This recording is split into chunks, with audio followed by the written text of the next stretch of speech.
ঘটনা আমি আইসি দেখি যে আমার ভাস্তি উপরে পড়ে আছে। আমার কইবার খবর দিছে সিদ্দিক মামা।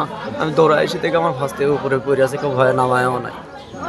আমি যখন কোলে লিছি তখনই আমার কোলে জান মারা গেছে।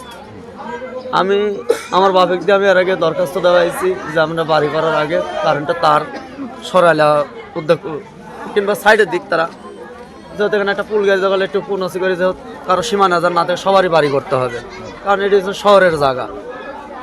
এই উপলক্ষে তো দরখাস্ত একটা তার সরাইছে। আমি তার মধ্যে ঢাকা থেকে আইসি দিকে একটা তার সরাইছে। আমি ঢাকা চলে গেছিলাম, আইসি দিকে একটা তার সরাইছে। এখনো 3টা তার আছে।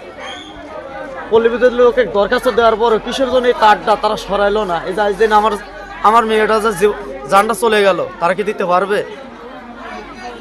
এখন হয়েছে তাদের কাছে আমার এইটাই আবেদন যে এই তারটা তারা সরায় নিক, তারটা সরায় না রাস্তায় দিক অথবা বাড়ি ছাড়া সীমানার বাইরে দিক, যান এরকম আর কেউ দুর্ঘটনা না হয়।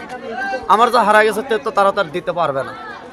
আমার বর্তমানে তাদের কাছে নেডি আমাদের টিওনো অফিসার আছে, উপজেলা যারা কর্মকর্তারা আছে, প্রশাসন যারা আছে, তারা দ্রুত এই কাজটা যান দ্রুত করে দেখে। তাদের কাছে আমার এই একটা বক্তব্য ছিল।